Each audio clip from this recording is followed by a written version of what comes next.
Most welcome dear students. देखिए 2020 बहुत ही खतरनाक सन है 2020। ठीक है डियर स्टूडेंट्स, कोरोना महामारी के उदय का देखा जाए तो ये चरमोत्कर्ष पर ये रहा उस समय ये सन जो था 2020 वाला। तो देखिए 2020 में लेकिन हम लोग के यहाँ जो यूपी बोर्ड की परीक्षा थी वो संपन्न हो चुकी थी। तो डियर स्टूडेंट्स देखिए लॉकडाउन के पहले का मैं पेपर आप लोगों को दिखा रहा हूँ, और जो ये जनता कर्फ्यू वगैरह लगा था, फिर उसके बाद पूरा लॉकडाउन लगा दिया गया था। बहुत ही महत्वपूर्ण वो घटना रही है, ठीक है, बहुत दुखदाई भी रही है लोगों के लिए, बहुत बड़े पैमाने पर लोगों को प्रभावित दिखी हुई थी। देखिए डियर स्टूडेंट्स, ये जो सेट था 825 NY सेट है, ये 2020 सन का सामाजिक विज्ञान का प्रीवियस ईयर पेपर है। देखिए 2 साल 3 साल 4 साल पुराने पेपर जल्दी मिलते नहीं है, लेकिन वहाँ से आपको प्रश्न जरूर एग्जाम में मिल जाते हैं। तो बिल्कुल भी इस प्रश्न को मत छोड़िएगा और इस वीडियो में अंत तक बने रहिएगा, क्योंकि सेशन बहुत ही महत्वपूर्ण है, प्रश्न बहुत ही इंपॉर्टेंट है और प्रीवियस ईयर के जो प्रश्न होते हैं वो बहुत ज़्यादा मायने रखते हैं। वीडियो को बिना स्किप किए वीडियो अंत तक सुनिएगा, सभी जो प्रश्न हैं इंपॉर्टेंट हैं और यहाँ से आप लोगों के लिए हेल्प भी ज़रूर मिलेगी।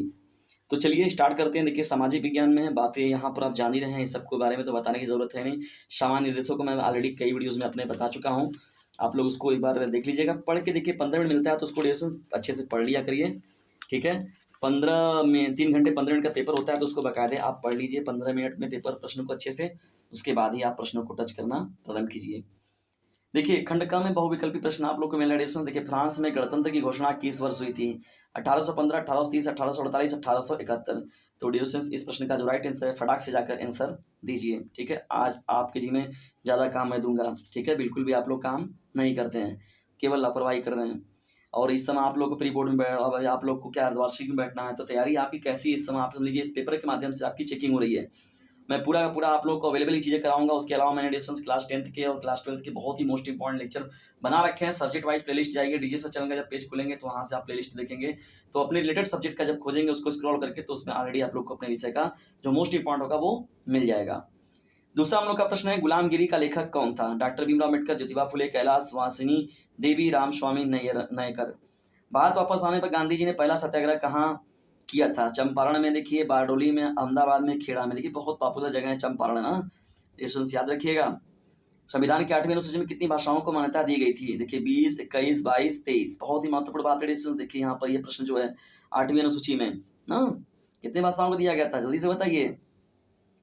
निम्नलिखित में से किसमें महिलाओं के लिए आरक्षण सुनिश्चित है? विधानसभाओं में, लोकसभाओं में, पंचायती राज संस्थाओं में, राज्यसभा में। तो इस प्रश्न का भी राइट आंसर जो होगा वो सीधा सीधा प्रश्न है, लेकिन मैं आप लोग को कराऊंगा नहीं इसका प्रश्न, आप हमें उत्तर दीजिए, ठीक है, मुझे आपसे चाहिए। आप लोग जाइए कमेंट बॉक्स से भर दीजिए, पूरा का पूरा कमेंट बॉक्स भर दीजिए अपने आंसर से कि हाँ सर पहले का ये होगा, दूसरे का ये, तीसरे का ये होगा। देखते हैं कि कितनी आपकी अच्छी तैयारी इस समय फिलहाल में आप लोगों ने कर रखी है अभी।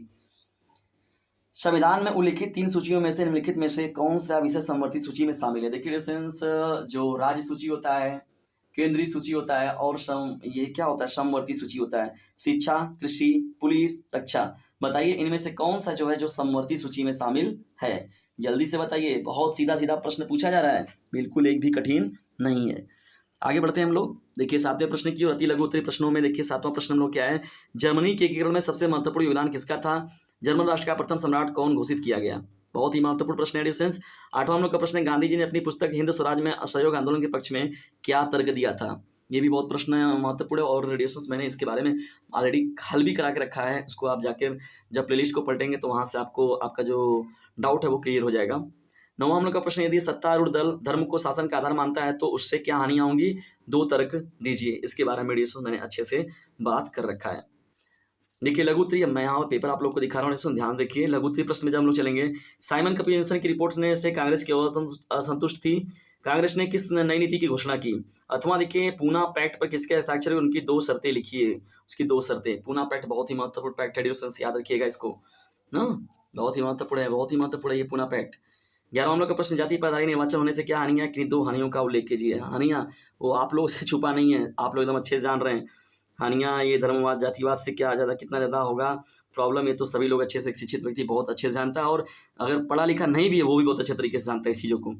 दबाव समूह और राजनीतिक दल में क्या अंतर है, समझा कर लिखिए। दबाव समूह का एक उदाहरण भी दीजिए। जैसे सभी जो प्रश्न है महत्वपूर्ण है और सभी के सभी जो प्रश्न हैं वो आए हुए हैं और इनके आने की संभावना आगे भी पूरी की पूरी बनी हुई है। याद रखिएगा, ये पेपर जो प्रश्न की मैं दिखा रहा हूँ आप लोग को एडिशंस, ये जो है 2020 का है, लेकिन यहाँ से कुछ प्रश्नों का जो महत्वपूर्ण रहेगा, हालांकि कुछ जो इसमें से सेशन है वो कार्ड भी दिए गए हैं, क्योंकि जानते हैं आप लोग का 30% का जो पेपर है वो कैंसिल भी किया गया है। दीर्घ उत्तरीय प्रश्न जो है देखिए, छापे खाने प्रिंटिंग प्रेस के आविष्कार से समाज पर क्या और बड़ा किन्हीं 3 बिंदुओं पर प्रकाश डालिए। ये बड़ा प्रश्न है। आप लोग कपड़ा उद्योग की बात हो रही है। देखिए, लोकतांत्रिक शासन प्रणाली से होने वाले कोई 4 लाभ बताइए। राजनीतिक दलों के कोई कार्यचाल लिखिए। देखिए, ये 13वां जो प्रश्न है, दोनों अथवा वाला प्रश्न दोनों है, दोनों ही बहुत ही ज्यादा मोस्ट इंपॉर्टेंट है। मानचित्र कार्य की ओर हम लोग आते हैं। देखिए, भारत में दिए गए मानचित्र में देखिए ये सभी चीजों को दिखाना है। आधा नंबर जो होगा वो दिखाने पर, आधा नंबर लिखने पर ना। वह स्थान जहां सितंबर 19 के बीच में कांग्रेस अधिवेशन, देखिए अधिवेशन कोई ना कोई जरूर पूछा जाता है, हर बार का ये दिया गया है, कांग्रेस का कोई ना कोई एक अधिवेशन जरूर पूछा जाता है।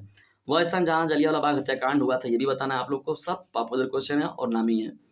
देखिए, 2 क्वेश्चन है, कई बताइए 3-3 4-4 क्वेश्चन जो है खाली क्या पूछ दिया है, कांग्रेस अधिवेशन से ही।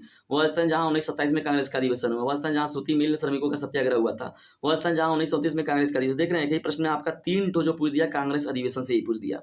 ठीक है, तो कितना ज्यादा इंपॉर्टेंट है जो ये अधिवेशन होते थे ना, कांग्रेस के अधिवेशन, कांग्रेस अधिवेशन। केवल दृष्टिबाधित विद्यार्थियों के लिए देखिए 14 से प्रश्न जो एडिशन यहाँ पर देखिए है, ये लिया गया 4 प्रश्न देखिए यहाँ पर देख लीजिएगा ना, बच्चों के लिए है। अब आइए देखते हैं खंड ख की ओर हम लोग बढ़ते हैं। खंड ख में देखिए बहुत ही महत्वपूर्ण प्रश्न शामिल किया गया इसमें भी आप लोगों का। और जानते हैं कि इतिहास की बात हो गई और उसके साथ ही साथ क्या हो गया आप लोगों का, जो इतिहास हो गया, भूगोल हो गया, उसके बाद राजनीति विज्ञान हो गया, अर्थशास्त्र हो गया, तो चारों मिलाकर आपका बनाया जाता है। लेकिन यहाँ पर जो है वो एक ही प्रश्न में जो है आप लोगों को देने का पूरा होता है 70 नंबर में सभी चीज़ों का कलेक्शन। तो खंड ख में देखिए क्या बहुविकल्पी प्रश्नों में देखिए डिस्टेंस यहाँ पर भी ये भूगोल चालू हो रहा है आप लोगों का। निम्नलिखित में से कौन सा नवीकरण योग्य संसाधन नहीं है? पवन ऊर्जा, जल, जीवाश्म ईंधन, वन। निम्नलिखित में से कौन सी रिश्तेदार फसल है? गन्ना, चाय, रबर, जूट। जो है राइट आंसर कमेंट बॉक्स में जरूर बताइए। प्रैक्टिस कर रहे हैं यदि आप डिस्टेंस का अगर तैयारी कर रहे हैं, प्री बोर्ड का, बोर्ड एग्जाम का, अर्धवार्षिक किसी का भी, तो आप कमेंट बॉक्स में उत्तर बताइए, पता चले कि हाँ तैयारी आपकी कैसी चल रही है। 17वां जो आपका प्रश्न होगा, अर्थव्यवस्था के सार्वजनिक तथा निजी क्षेत्र के निम्नलिखित में से किस आधार पर विभाजित किए गए?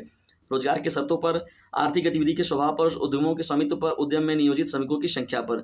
झरिया प्रसिद्ध है लौह एस के लिए, कोयला के लिए, तांबा के लिए, बॉक्साइट के लिए। किसके लिए प्रसिद्ध है? कमेंट बॉक्स में तुरंत बताइए जाकर। लाल पीली मिट्टी पाई जाती है दक्कन के पठार में, मालवा प्रदेश में, ब्रह्मपुत्र घाटी में, थार रेगिस्तान में। ठीक है ना, प्रश्न बहुत ही पूछा गया है अंदर थोड़ा जाकर। देखिए उधर वाला सेक्शन खंड का जो था वो थोड़ा सिंपल था, लेकिन इसमें देखिए थोड़ा अंदर जा रहे हैं लोग। 20वां जो प्रश्न है, निम्नलिखित देशों में से किस देश का मानव विकास सूचकांक 2016 के अनुसार भारत से अधिक ऊंचा था? श्रीलंका, बांग्लादेश, पाकिस्तान और नेपाल।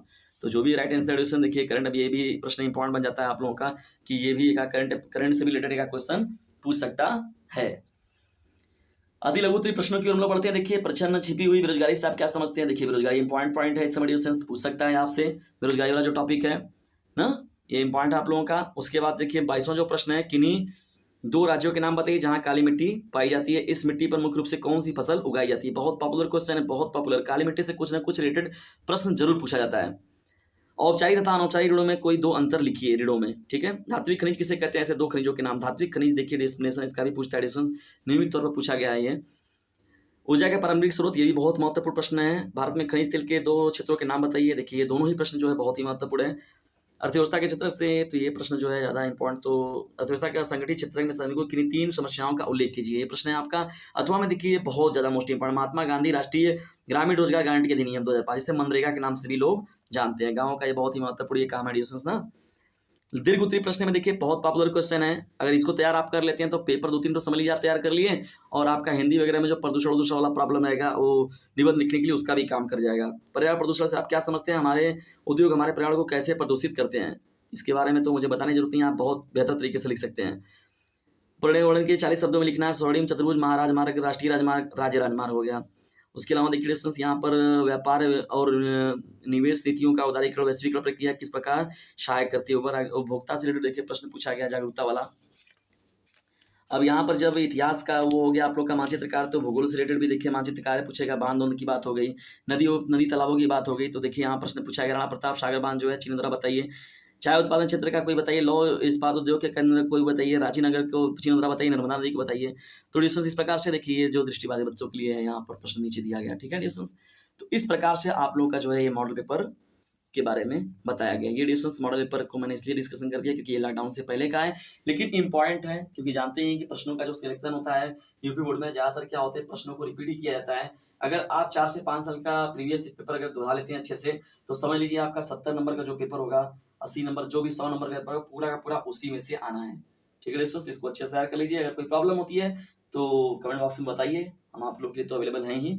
तो जो भी मैं मोस्ट इंपॉर्टेंट मेरी तरफ से रहेगा मैं उसको अवेलेबल आप लोग के लिए कराता रहूँगा। लेकिन इस फिलहाल में एक काम जरूर कीजिए, यदि वीडियो पसंद आता हो तो इसे लाइक करें, शेयर करें और चैनल को सब्सक्राइब करना बिल्कुल भी ना भूलें और इसे फटाक से अपने क्लासमेट पर शेयर करें, क्योंकि जितनी ज़्यादा मुझे क्लास 10 के बच्चों का स्ट्रेंथ मिलेगा, मैं क्लास 10 के लिए इतनी ज़्यादा लेक्चर हर सब्जेक्टों के अवेलेबल करा दूंगा डिस्टेंस की, आप लोगों की तैयारी बहुत ही बेहतर स्ट्रॉन्ग तरीके से हो जाएगी। ठीक है डिस्टेंस, तो एक काम जरूर कर दीजिएगा इससे कि शेयर जरूर कीजिएगा और लोगों के अंदर ज्ञान की पुंगी बजाने वाला जो चैनल है YouTube channel DJ sir, board को समझ लीजिए एकदम रौंदने वाला चैनल जो बनेगा, यूट्यूब चैनल डीजे सर निकल कर आएगा और वो हर स्टूडेंट के लिए बच्चों क्लास 12 के, चाहे वो आर्ट साइड के बच्चे हो, चाहे साइंस साइड के बच्चे हो, चाहे वो कॉमर्स साइड के बच्चे हों, चाहे वो आपके क्लास 10 के बच्चे हों, तो सभी के लिए मोस्ट इंपॉर्टेंट जो होगा नियमित तौर पर जो लेक्चर होगा नियमित तौर पर मिलता रहेगा। शाम को लगभग 6 बजे से 9 सवा 9 बजे तक क्या होता है, इसमें 5 6 7 लेक्चर जो होते हैं रेगुलरली अब देने का प्रयास पूरा का पूरा